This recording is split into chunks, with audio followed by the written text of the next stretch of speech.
Welcome to Invested in Climate. Protecting the planet and decarbonizing the global economy is the challenge of our time. Never before have so many people rallied around a common cause. We all have a role to play, and the opportunity we face is unprecedented. Invested in Climate aims to help people do more to address climate change through their work, investments, learning, lifestyle, and activism. I'm your host, Jason Rissman. I co-lead a climate venturing practice at the design firm Ideal, supporting early-stage climate founders and organizations. I'm also an investor and startup advisor, and have realized that when it comes to climate action, I'll be a lifelong learner looking for the best ways to have a climate-positive impact. If you like what you hear, give us a good rating on Apple, Spotify, Google, or wherever you found us. Follow us on social, subscribe, and spread the word. Find episodes, sign up for updates, get in touch, and visualize your climate action at investedinclimate.com. Thanks for joining.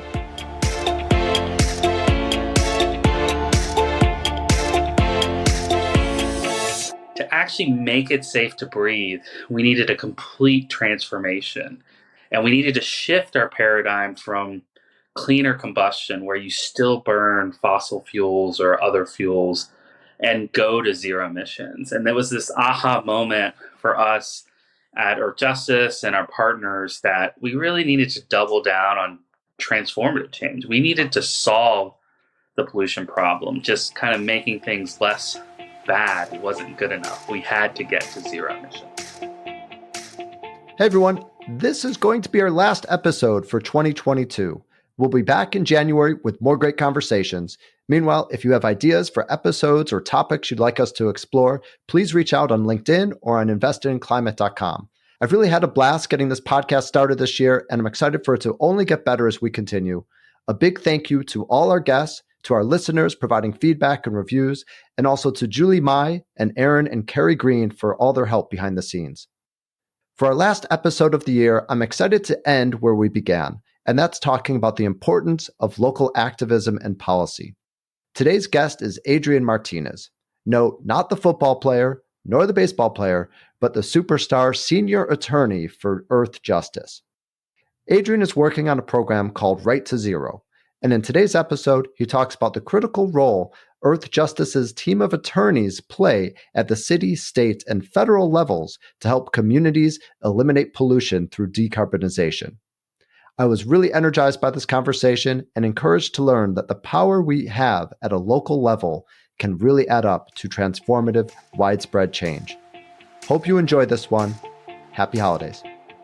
Adrian, welcome to Invested in Climate. Great to have you here today. Yeah, thanks for having me. Well, it's beginning to feel a lot like the holidays. Any plans? Are you going to be able to turn off your machines and relax for a bit? Well, it's funny you say that. We have a brief due in one of our cases on December 28th. So, on that day, we'll probably turn off the laptops and get a week or so break. But all right, yeah, we're working. Well, sounds like up to the wire, but then maybe a good New Year's celebration. Well, let's dive in. We have so much that I'm excited to talk about. And let's first start by getting an understanding of what Earthjustice is and how it got started. Yeah, so Earthjustice is a nonprofit environmental law firm. We're basically public interest lawyers who represent clients to protect the earth. And when I talk about protecting the earth, we're protecting species, we're protecting communities from pollution, and then we're protecting our climate from harmful climate pollution. So we were founded in 1971 based on a fight over a proposed development of a ski resort in California. And from them, we've kind of blossomed into 15 regional offices, close to 200 attorneys, and working on so many different issues to protect our health and the environment. Amazing. I did not know that it had a start in a ski resort controversy. But I've seen the billboards and the advertisements that the earth needs a good lawyer, but apparently the earth needs 200 good lawyers. And so a lot of people there. We'll dive into it and get a better understanding of what all of those folks are focused on. And let's start with a program that you work on called Right to Zero. What is Right to Zero? Yeah, so Right to Zero is a really exciting and dynamic campaign that Earthjustice is pursuing around the country. It had its genesis in California. And basically, the concept is we need to get to zero emissions in our transportation system, our energy system, our buildings, and our industries if we want to breathe clean air and solve the climate pollution crisis. So, we're working in all those areas to get to zero emissions. And I think the kind of subtle difference from prior campaigns is, we had focused on just making progress. So incrementally cleaner combustion, that might be a cleaner diesel truck or putting a scrubber on a power plant to clean out the pollution. But what we're recognizing increasingly is we need total transformative change if we want to solve these huge problems that we're facing. Fantastic. You mentioned cleaner air, and I want to talk for a second about the intersection between environmental action and human health. A lot of climate conversation is about emissions and decarbonization and rising sea levels, which can sometimes feel really big and abstract and long term. You focus on the pollution that's accelerating climate change, but your entry point is the harm it's doing to people today. Tell us about that strategy. Yeah, so the Right to Zero campaign's really big entry point is around human health and making it safe to breathe. And my mantra in Los Angeles is our best climate pollution strategy is to make it safe to breathe and meet our air quality problems. And the main reason for that is about a decade ago, our air pollution control agencies did an analysis and they looked at meeting greenhouse gas standards, ozone, which is a pollution, the blanket of smog we have in our region during the summer, and then other fine particulate pollution problems. And what they determined was the hardest standard to meet was our ozone problems. And they also determined that to actually make it safe to breathe, we needed a complete transformation.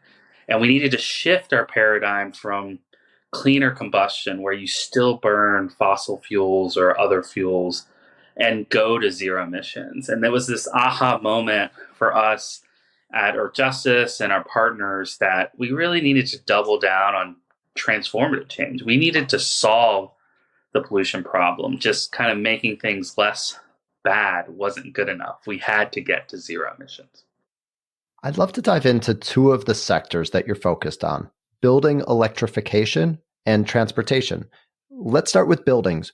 What needs to change in the built environment, and how is Earthjustice trying to help? Stated simply, we burn too much gas in our buildings, and that's especially true in a place like California.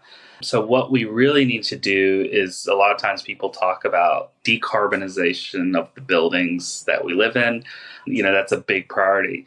We really need a multifaceted approach. So when we build something new, we need to make sure it's not hooked into the gas system and pumps fossil fuels into that building to be burnt. So that's kind of step one. Let's not dig a bigger hole than we already are in. Step two is we need to address our existing buildings. And this is going to be a tough challenge because we have a lot of buildings that run on, fossil fuels and other fossil gases. And so that's going to be a big effort. And we need to do so in an equitable way. So making sure that those who have the least resources to kind of make this transition aren't left at the end holding very high methane gas bills or gas bills from their utilities. So we've got a lot of work to do in this sector where we need to make progress, but I think it's been just really incredible. I have several colleagues who work almost full time on this issue at Earthjustice, and then several other groups have people, kind of really digging into this issue. One of the ancillary benefits, in addition to the climate benefits, is I think it's just going to make air cleaner inside. I think there's been not much understanding of the harms we're doing to ourselves when we burn things in our home, including, burning methane gas to cook on a stove or to use in our drying machine or space heating. And so I think we're starting to understand more of the health consequences of this. And we're realizing there's just immense benefits from shifting away from combustion to more efficient and cleaner things like heat pumps and electric appliances. It sounded like you were feeling optimistic and encouraged about progress, particularly on the building front. And maybe this is a moment to also talk about Earthjustice's really your strategy of starting with local change, because most of the headlines that we see are often about legislation and action at a federal level. But I understand that your work starts at a local and city level. So maybe it'd be interesting to dive into why start at a local level, how does it work, and then let's bring it back to buildings and talk about some of the specific progress that you're seeing. I am one of the biggest proponents of local and state work in the environmental movement. The closer you can get people to the decision maker that's closest to that person's home or that person's vehicle or that warehouse or whatever issue, the better. I think it also transcends politics. There's always local advocacy, no matter who's in the White House or who's controlling what happens in Washington, D.C. So I think the state and local work is really critical. We're seeing progress that was the result of immense work when the Trump administration came. We had one of the most destructive administrations as it relates to environmental policies in charge, putting lots of people in charge of important agencies that were doing harm. And so, the work at the state and local level was critical during that time to still make progress on clean air and climate. On the building end, we've seen it a lot percolating through local ordinances and other kind of strategies to move away from combustion in households.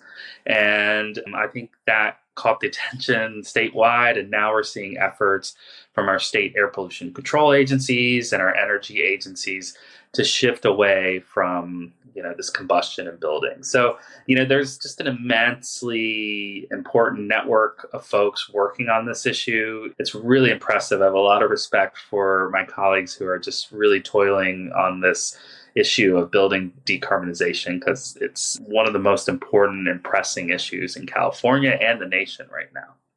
I understand that you start at the local level, but of course there can be an influence of national politics. And so I imagine that you're seeing a lot of progress with city and states, but then in comes the Inflation Reduction Act. Will that make a difference to the work that you're doing? Yeah, the Inflation Reduction Act is a real game changer. There's a lot of resources that will help all sorts of efforts we're undertaking. On the building side, there's a lot of funding and resource that will go to help people decarbonize their homes and apartment buildings. And so it should be really amazing, program that will help kickstart this transformation. Now, we still need kind of regulations and other, mandates, because that's critical. That's the best way to compel this huge conversion that we need. But the Inflation Reduction Act is going to have immense benefits to, the climate, but also indoor health as people clean up their buildings. You said that there's other mandates that are needed. Give us some examples. Yeah, so in California, our air pollution agencies, they can regulate some appliances like space heating and whatnot. And, they can pass stricter standards. And so we're big into pushing for zero emission standards across a range of equipment and appliances. And so I think the hope is that we get strong standards to send the signal that we need to move this way. Now, a lot of times these standards will be set in a way that's phased. We're not kind of going into people's homes and ripping out their water heaters or their dryers. It's just as that equipment breaks or they need to do a replacement, we want to create the system where it's efficient, easy, and cost effective for them to switch to electrified homes and more efficient equipment. Okay, let's talk transportation. You've helped lead some successful campaigns for electrifying bus fleets. Tell us about those campaigns, how they've worked, and what the result is. The electrification of transit buses and school buses in this country is just a huge success story. And I think it's really a place where the grassroots has led the state and federal effort. About 6-7 years ago, you started seeing a lot of grassroots coalitions popping up around the country, pushing for transit bus electrification. What these coalitions were doing is going to their local transit agency, which is often a group of elected representatives and saying, hey, we want to invest in zero emission buses, which were kind of taking off at that time. And I think those coalition efforts led to a series of commitments from transit agencies across the country to get to 100% zero emission buses by some date, whether it was 2030, 2035, 2040. And I think what it spurred was this notion that we can do this. And that work at the local level, and I'm from Los Angeles, and I work with a coalition called the Los Angeles County Electric Truck and Bus Coalition. We have labor partners, environmental partners. We were on the forefront of pushing for our transit agency, LA Metro, which is the second largest in the country, to commit. And that kind of really spurred on state level action. So in California, we have basically a mandate that all of our transit buses will functionally be zero emission by 2040, but probably a lot sooner. In 6 years in California, you won't be able to buy a new combustion bus. And so I think what the regulation did, it kind of really focused transit agencies that we need to get to zero emissions. They started the planning, and we've just had immense success. California is on the forefront of transit bus electrification. We're seeing, hundreds, if not more than 1,000 electric buses either on the road or poised to be delivered in the next year. It's just really exciting. We're hoping that we can get other states and other entities to make commitments and pursue this approach. And so I think this effort also filtered up to the federal level, because what we saw with the recently passed bipartisan infrastructure bill is that there was a lot of increased funding and support for transit bus electrification at the Department of Transportation. And currently, Secretary Buttigieg and his officials are really pushing hard on transit bus electrification. So it's just one of these really exciting efforts where the local grassroots fed up to state, which also fed up to a big national effort to electrify our transit buses. Adrian, help us pinpoint the role of Earthjustice in that pathway to policy change, because you've described it as grassroots and grassroots coalitions making the case. Where do Earthjustice come in and all of those 200 lawyers? In a vacuum, if you get a bunch of lawyers together, we can't change much, right? Lawyers are smart. We know how to read laws. We know how to engage in policy debates. But on our own, we're not going to solve these problems. So we really rely on our partners to work with us to solve the problem. So the role of Earthjustice is, we have really good lawyers who know the law. We have some good internal technical expertise because we understand the technology and how to push it.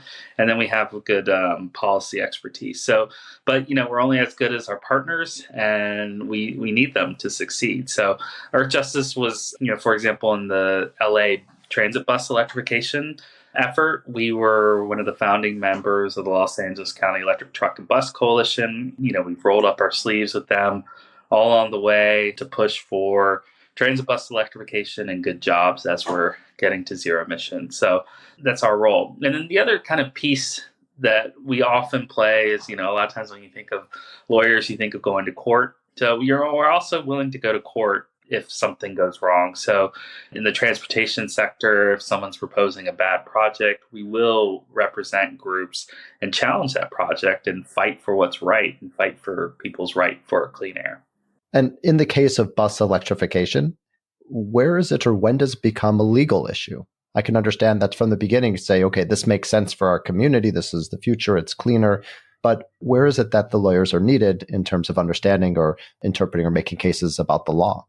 You'd be surprised. A lot of times, local, state laws, and even our federal Clean Air Act come into play when we're in these debates. Because one of the first tricks in a lot of times polluting industries playbook is to tell decision makers, you can't do this because of X, Y, and Z. And they'll trot out their fancy lawyer to say that.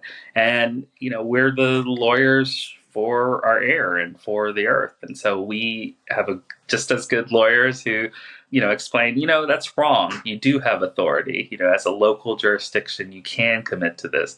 As a state, you have authority to do this. And that's a lot of times what we spend time doing is really digging into the laws and encouraging and almost being the cheerleader for these local and state and federal agencies to think about things differently and get to zero emissions. There's one other place I think we play a big role is, and that's in just in energy planning. At the state level, a lot of our energy planning happens at utilities commissions. And a lot of times those are agencies where lawyers play a role representing clients. And so we did do a lot of work with community groups over the years and we continue to do that, to get the resources and the planning for this shift to zero emissions. And so we spend a lot of times as their legal representation in these processes, which are often lawyers for utilities and heavy industry and other folks. And we want to make sure community voices and environmental voices are heard in that process. Well, I think the bus electrification is an amazing example of showing how it can start at a city level, move to state, and eventually have an influence at a national level. Beyond buses, what other types of vehicles or fleets are you working to decarbonize?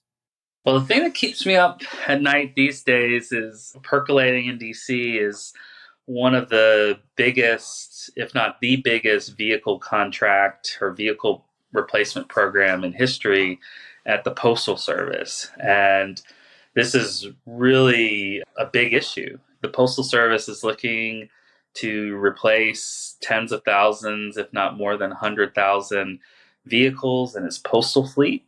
And we've been advocating that they commit to 100% zero emission trucks. A lot of the truck they had designed to replace those little boxy trucks that go deliver letters throughout our neighborhoods is, to be frank, a gas guzzler. And so, you only have so many opportunities when you have a contract for this number of vehicles to get it right. And so we're spending a lot of time and effort, trying to convince the Postal Service that it has an opportunity to do something big and important here. And it should capitalize on that. And it should commit to 100% zero emission postal trucks and other vehicles. And so I think this is, a huge issue. One of the things I didn't realize at the front end going into this is, one, people love the Postal Service. Two, people love their letter carriers. And then three, people want to see them in electric trucks. They really view this as, this is our fleet. This is the country's fleet, and how we get letters to, your grandma or grandpa, and they want it to be delivered in zero emission trucks. I've been just amazed at how popular this is and how people are engaging.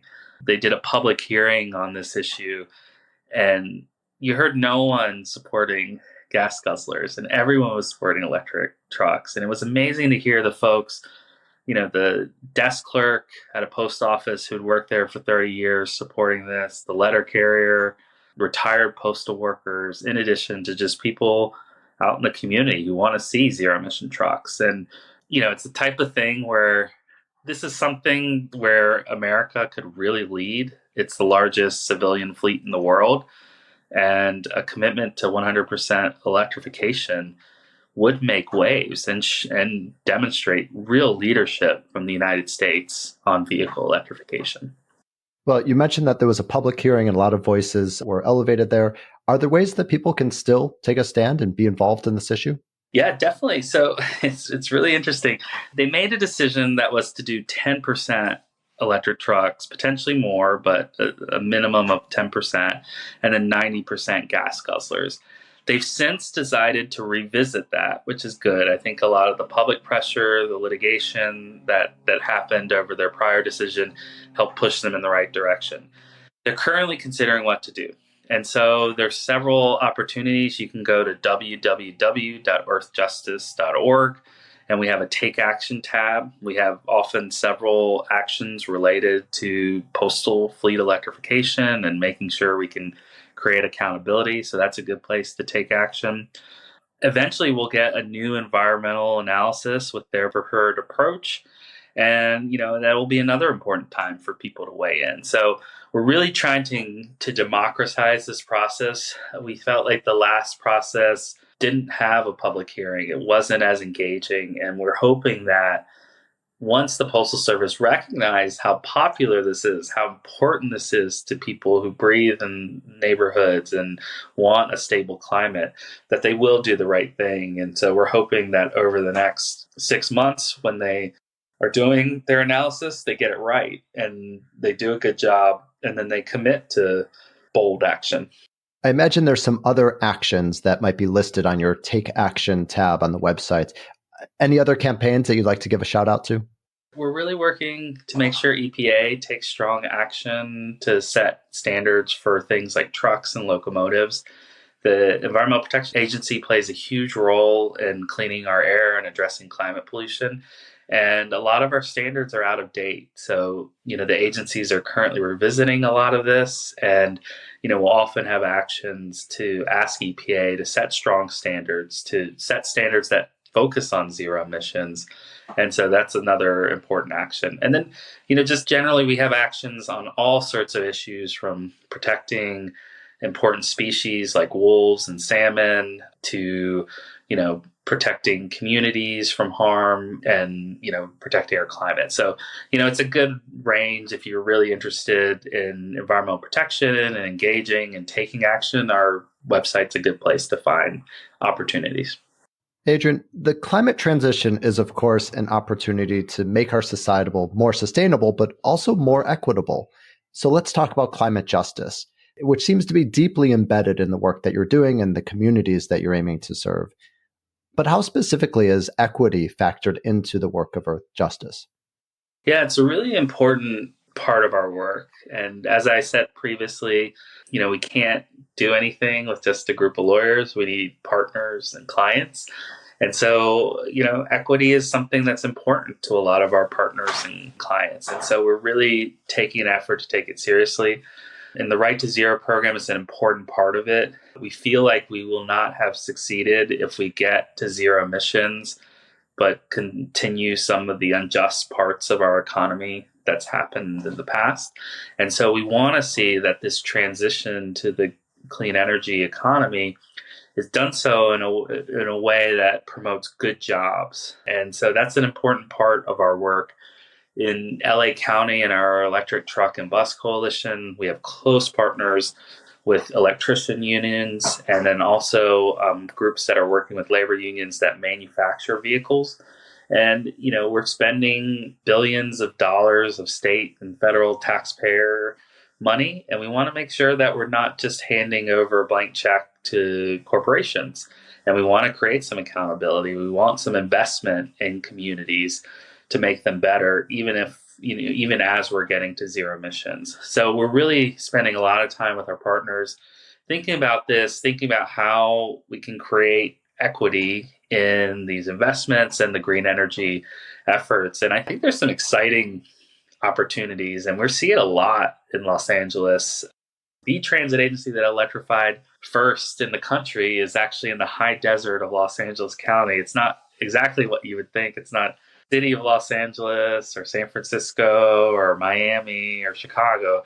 It's a smaller city up in the desert, a district that's represented by a prominent Republican like Kevin McCarthy and a Democrat. So it's way more conservative than a lot of other areas in LA County. And they were the first to electrify. And I think one of the impetus for that is a manufacturer of electric buses cited their facility there. And so as the city was electrifying and investing in solar, it was also growing its economy. And the company that cited there, BYD, engaged in a community benefits agreement to put hard-to-place workers to work in the clean energy economy. And this has been a really positive situation for Antelope Valley and the cities of Lancaster and Palmdale. So I think a lot of times what the fossil fuel industry and their playbook has been is to say that it's a jobs versus environment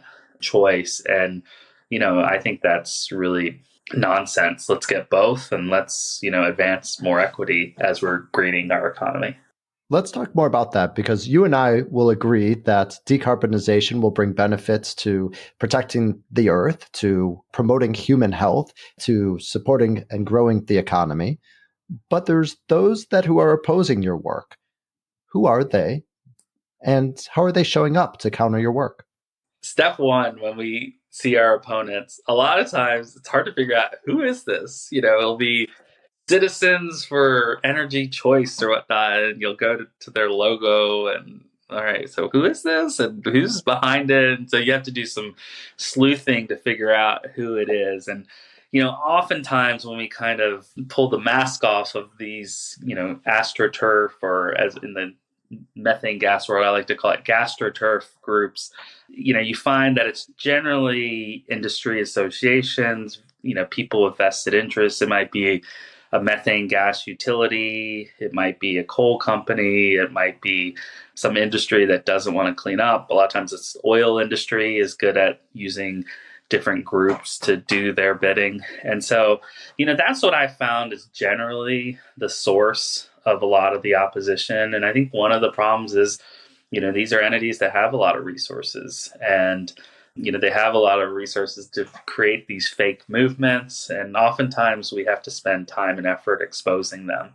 But when you get down to just kind of the street level, talking to people, engaging with people, what we find is, that's not reflective of their positions. There's concerns. There's obviously some apprehension, when you talk about big changes to how we get around to your home and whatnot. But people want the clean energy economy. They want to be green. A lot of times the efforts from these industry associations and these astroturf groups is to confuse the issues. And what I view as our role is to, really provide the information, the evidence, the science, the law, to understand what's possible and why we need to do it. Adrian, I'm curious about the role of technology. There's unprecedented investment going into climate tech, which shares the goal that you're working on, decarbonization. So, what is the influence of tech on your decarbonization effort? It's huge. One of the interesting things about what's happening now is in the prior paradigm, let's take vehicles, for example. You had some limited number of car companies, you had some limited number of truck companies, you had some limited number of bus companies, like manufacturers that make these products. What's happened with the tech industry is you've had wholly new companies come in and say, I don't just make buses, I make zero emission buses. And it's creating pressure on these incumbent players in each of these categories to up their game. And it's been very disruptive. And I think what's a positive way is it's not just Daimler and Volvo who pretty much sell all of our trucks in the country. Now you have companies like Tesla, BYD, Thor, all sorts of other players out there who say, look, we got good engineers too. We're going to make a truck. It's going to be better than your truck. And so I think it's been a very important catalyst to success. I think in the energy space, you're seeing it a lot. A lot of products can help us save energy, save money. And I think, it's been a huge, huge benefit to our work. I mean, I think the one issue is just making sure that these technologies are equitable. We have an issue in California where broadband access is inconsistent around the state. So when you talk about, efficient thermostats and stuff like that, you need good broadband access. And so how can we make sure that areas that don't have good broadband access are getting access to these products that might be given out for free or subsidized? And, I'm very appreciative of folks in the tech industry who've helped, push these incumbents and titans of industry that have, been lumbering along and not moving fast, but also, recognizing that we need to insert equity into the use of this new tech. Adrian, given your proximity involvement in the decarbonization efforts, I'm curious if you have a Christmas wish for the technology industries. Is there a gap that you're hoping technology can fill? Is there a new type of technology that you think is really needed or would be really helpful? I think the place where I want to see the technology industry spend a lot of time and effort in the coming years is what's called off-road equipment. So we're talking construction equipment, mining equipment, large pieces of equipment that's not a bus or a truck or a car, but that's very important from a mission standpoint. I think there's a lot of potential there. I think some of the companies that make that equipment aren't thinking big. And I think it's a place where the tech industry can be really disruptive in an exciting way to get to zero emissions in our construction equipment, for example. The other place I think is going to be important is just driving down the price of products for consumers. And so how can we save consumers money? I mean, in this time, people are just stretched so thin with inflation and other things that are going on, is how can we save people money? A lot of times when you burn fossil fuels or use those, it's expensive. So I think those types of products are important. And then, I'd love for, I don't know if it's the tech industry or who it is, but to figure out how can we do a freight system that delivers goods and around the country in a more efficient and zero emissions manner. I think that's going to be high up on my holiday wish list. Very cool. Beyond climate tech startups, companies of all sizes are really seeing the urgency and the opportunity to be part of the climate transition. Is that having an impact on your work? Yeah, it's interesting. I was on a panel yesterday on school bus electrification. And what's interesting is, and it was a high profile panel with, people talking from utility, from the second largest school district in the country. And then you had a company that was a new company that just has a different financial model and how do you get electric school buses out for a cost that's at or less than diesel buses. And then you think about it, it's a company that I don't know when they started, but I don't think they existed 5-6 years ago. And now they're a major player in this space. And so, definitely the tech industry has been good in coming into these spaces and help figuring out how do we scale this technology. And I think that's the big thing. But sometimes folks in the tech industry, they get wary of the word regulation. And I can understand that could be a frightening word for some folks. But in the environmental space, the one thing I would say is when you talk about transportation or buildings, regulations are our friends. It sends the certainty in the market signal that someone needs to buy the product or use the product. And so I'd hope that folks in the tech industry are really supporting efforts to create zero emission regulations, because I think it's what creates the ability for the small startup or the new truck manufacturer to come in and actually succeed. And so while carrots are really important, we need the regulations to propel us forward. Well, it's interesting. It paints a picture because at the beginning, you were talking about the need for transformative change, that it's not just about siloed efforts or siloed technologies, but it seems like the picture you're painting is really about collaboration between a wide range of stakeholders towards decarbonization and thinking about it from a product perspective, from a consumer perspective, from a health perspective, from an experience perspective, and also from a regulation perspective. It leads me to wonder that, well, we've been talking about buildings and buses and trucks. What are other priorities for you? And how can listeners help? Yeah, so we're also interested in heavy industry. That's one of the areas where I think we're kind of behind in figuring out how do we get to zero emissions in our industrial processes. So that's something I'm spending some time, today. I was just looking at the permits for a very large chocolate company based in California and the boilers and other equipment and how to clean them up. And so I think the heavy industry work is going to be really important, because I think previously we had used this phrase hard to decarbonize and we kind of stuffed everything in there. And I think now we're realizing, no, some of this stuff may not be as hard as we thought. And so I think we're, especially the next couple of years, really figure out how to decarbonize heavy industry. Adrian, thank you so much. Learned a ton today and really wishing you the best for the holidays and for all this important work going forward.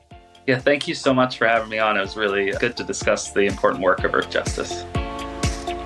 Thanks for joining us for this episode of Invested in Climate. Please remember to rate us on Apple, Spotify, or Google. Find show notes, sign up for updates, get in touch, and visualize your climate action at investedinclimate.com. This podcast is for informational and entertainment purposes only and does not constitute financial, accounting, or legal advice. Thanks again.